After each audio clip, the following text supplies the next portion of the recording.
Welcome to பெரு review.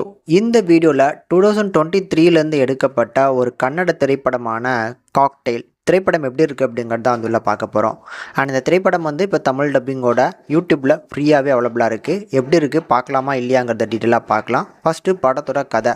படத்தோட opening சீன்லேயே வருஷாலி அப்படிங்கிற ஒரு பேரில் இருக்கக்கூடிய ஒரு 3 பொண்ணுங்களை தொடர்ச்சியாக ஒரே நைட்டில் வந்து பார்த்திங்கன்னா ஜோக்கர் வேடம் போட்ட ஒரு நபர் வந்து கொலை பண்ணுற மாதிரி காமிச்சிருப்பாங்க. இப்படி கொலை பண்ண அந்த ஜோக்கர் யார் அப்படிங்கிறது நமக்கு தெரில. அட் த சேம் டைம் இந்த வஷாலிங்கிற நேமில் இருக்கக்கூடிய பொண்ணுங்களை கொலை பண்ண அந்த கில்லரை இன்னொரு சைடில் போலீஸும் நியூஸ் மீடியாவும் வந்து பார்த்தீங்கன்னா தேடிக்கிட்டு இருக்கிறாங்க. இப்படி யார் அந்த கில்லர் அப்படிங்கிறது ஒரு பக்கம் தேடிக்கிட்டு இருந்தாலும் இந்த கதையில் வரக்கூடிய கதாநாயகன் வந்து ஒரு ரைட்டராக இருக்கிறாப்புல. ஆக்சுவலி சினிமா ஃபீல்டில் வந்து டேரக்டர் ஆகணும்னு போய் முயற்சி பண்ணாலும் இவர் ஆரம்பத்தில் வந்து பார்த்திங்கன்னா ஹீரோ ஆகணும் அப்படிங்கிற ஒரு நோக்கத்தில் தான் வந்திருப்பார். ஸோ இவர் எழுதக்கூடிய கதை என்ன, அந்த கதைக்கும் இந்த படத்துக்கும் என்ன கனெக்ஷன் அப்படிங்கிறத சொல்லக்கூடிய ஒரு படமாக எடுத்திருப்பாங்க. அண்ட் இந்த படத்தை பொறுத்தளவுக்கு எப்படி இருந்துச்சு அப்படின்னா ஒரு சுமாரான ஒரு படம் தான். ஆனால் கண்டென்ட் வந்து பார்த்திங்கன்னா ஓரளவுக்கு கேட்கறதுக்கு நல்லா இருந்துச்சு. கிளைமேக்ஸில் ஒரு சில விஷயங்கள்லாம் வந்து பார்த்திங்கன்னா நல்லாவே ஹேண்டில் பண்ணியிருந்தாங்க.